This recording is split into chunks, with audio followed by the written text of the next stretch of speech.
आज की कहानी का शीर्षक है तीन राजकुमारियां। तो चलिए कहानी शुरू करते हैं। एक बार की बात है, एलारिया के खूबसूरत राज्य में एक राजा अपनी तीन बेटियों अलारा, लीला और माया के साथ रहता था।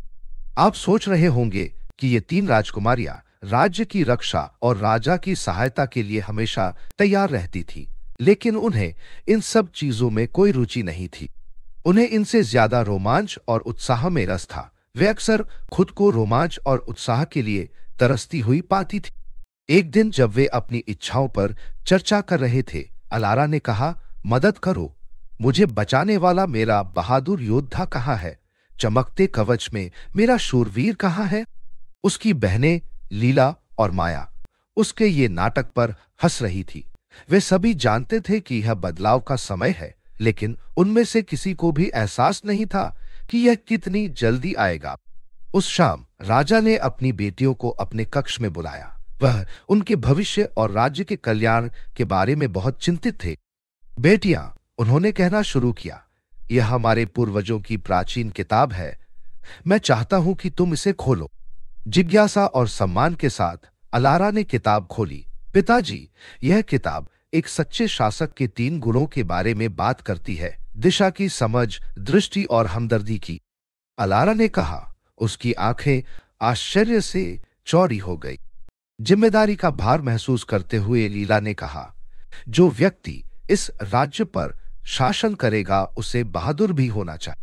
चलो सभी पड़ोसी राजकुमारों को आमंत्रित करें और एक प्रतियोगिता आयोजित करें। पिताजी, माया ने सुझाव दिया। उसका मन संभावनाओं के साथ दौड़ रहा था। जो योद्धा उन सब में से श्रेष्ठ होगा, वो इस राज्य पे शासन करने के काबिल होगा। राजा ने सहमति में सिर हिलाया। उन्होंने सौम्य मुस्कान के साथ कहा, यह एक शानदार विचार है, लेकिन राजकुमार यहां नहीं आएंगे। आप तीनों सच्चे शासक की तलाश में राज्य से बाहर जाएंगे।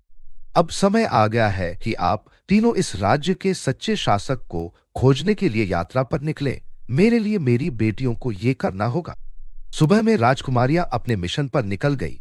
प्रत्येक ने सच्चे शासक, शायद एक राजकुमार को खोजने और उसे अपने पिता के पास वापस लाने के लिए एक अलग रास्ता चुना। उनका मानना था कि अंतिम निर्णय राजा का होगा। जैसे ही अलारा मिस्टरवुड वन से गुजरी, उसे एक भूल भुलैया मिली जिसके सामने एक जादुई परी खड़ी थी। परी ने उससे कहा, हेलो राजकुमारी, क्या आप कुछ ढूंढ रही हो? मैं एक सच्चे शासक की तलाश कर रही हूं, अलारा ने आत्मविश्वास से जवाब दिया। यदि आप एक सच्चे शासक की तलाश कर रही हैं, तो आपको इस भूल भुलैया के अंत में वह मिल जाएगा। परी ने सलाह दी, ध्यान से सुनो राजकुमारी, याद रखो कि आप कहां से आई हो और अपने अगले कदम के बारे में सोचो।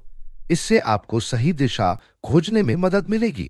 परी की बातों को ध्यान में रखते हुए अलारा ने ध्यान से भूल भुलैया में प्रवेश किया और धीमे धीमे आगे बढ़ी। वह जानती थी कि दिशा को ध्यान में रखने से वह अपनी मंजिल तक पहुंच जाएगी, और दिशा ध्यान रखते हुए अंततः वह बीच में पहुंच गई। वहां पर उन्हें फिर से परी मिली, जिसने उससे कहा, बहुत बढ़िया राजकुमारी, दिशा को ध्यान में रखते हुए आपने रास्ता खोज लिया है। अभी आप तुरंत महल वापस जाइए, वह आपका सच्चा शासक आपकी राह देख रहा है। परी ने उपहार में अलारा को एक बॉक्स दिया। नए दृढ़ संकल्प के साथ वह जल्दी से महल के लिए निकल गई। इस बीच लीला एक जंगल में पहुंची, जहां कई जानवर एक खाई के किनारे खड़े थे, जो दूसरी तरफ के हरे भरे खेतों में जाना चाहते थे। लीला को देखकर परी वहां प्रकट हुई। उसने पूछा, क्या आप खो गई हो राजकुमारी? लीला ने जवाब दिया, नहीं, मैं सही शासक के लिए जंगल में भटक रही हूं, लेकिन पहले इन जानवरों को मुझे खाई के उस पार पहुंचाना है। परी ने जवाब दिया, चिंता मत करो, जानवरों के पास एक विशेष दृश्य है। यह एक जादुई जंगल है और आप अपने दिमाग की शक्ति से एक पुल बना सकते हैं, लेकिन आपको पुल पर ध्यान केंद्रित करना होगा। परी ने आगे कहा, लेकिन सावधान रहें, अगर आपने ध्यान खो दिया तो पुल टूट जाएगा।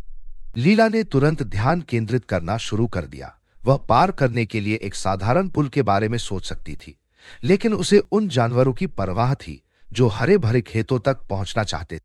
उसने एक भव्य पुल के बारे में सोचा, लेकिन यह मुश्किल था और इस पर ध्यान केंद्रित करना कठिन था। अंततः पुल पूरा हो गया और लीला सफलतापूर्वक जानवरों को दूसरी ओर ले गई। शाबाश! थोड़े से ध्यान और स्पष्ट दृष्टि के साथ कोई भी कुछ भी हासिल कर सकता है। परी ने उसकी प्रशंसा की और उसे भी उपहार के रूप में एक बॉक्स दिया।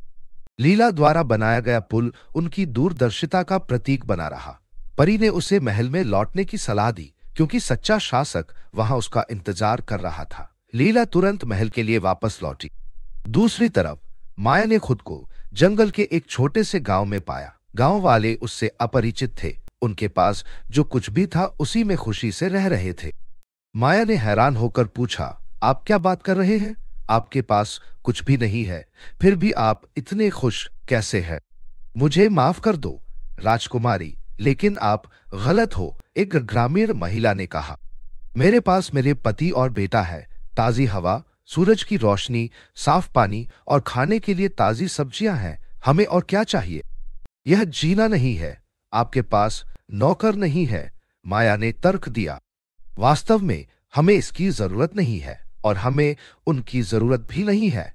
हम इस बड़े जंगल में खुशी से रहते हैं, ग्रामीण ने शांति से उत्तर दिया। माया को एहसास हुआ कि घर के बारे में उसकी धारणा कितनी गलत थी। घर वह है जहां परिवार है, जहां लोग खुश और संतुष्ट है, न कि धन और आराम। वह बेहतर महसूस करने लगी और उसे अपने पिता और बहनों की याद आने लगी। वह उन्हें अपने जीवन में पाकर खुश थी। लेकिन राज्यों को जोड़ने के लिए महाराज जंगल तोड़ के मार्ग बना रहे हैं, ग्रामीण महिला ने कहा। मैं ऐसा नहीं होने दूंगी, माया ने फैसला किया। जैसे महल मेरा घर है, वैसे ही यह उनका घर है। मैं तुरंत ही महल लौटूंगी और जंगल को नष्ट होने से रोकूंगी। हम राज्यों को जोड़ने का एक और तरीका ढूंढेंगे। तभी परी वहां प्रकट हुई। उसने लीला से कहा, आपने इन गांव वालों के लिए सच्ची हमदर्दी दिखाई है। परी ने सराहना के तौर पर उसे एक उपहार बॉक्स दिया। माया जल्दी से महल में वापस आ गई। एक सच्चे शासक की उसकी तलाश भूल गई। हुआ यूं कि तीनों बहनें एक साथ महल पहुंची और अपने अनुभव साझा किए। जैसे ही उन्होंने महल के द्वार में प्रवेश किया, उनके उपहार के बक्से जादुई वस्तुओं में बदल गए। अलारा के लिए एक छड़ी, लीला के लिए एक क्रिस्टल बॉल और माया के लिए एक दिल के आकार का ताबीज। यह क्या है? उन्होंने एक साथ आश्चर्य से कहा। प्रणाम राजकुमारियों, एक आवाज गूंजी। आपने विरासत पूरी की है। यह जादुई परी थी।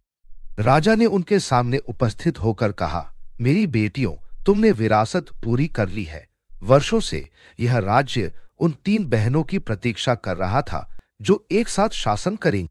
आप में तीन गुण हैं, दिशा, दृष्टि और सहानुभूति। यह राज्य आपकी सही जगह लेने के लिए आपका इंतजार कर रहा था। राजा ने आगे कहा, मैं इस राज्य का केवल एक कार्यवाहक था।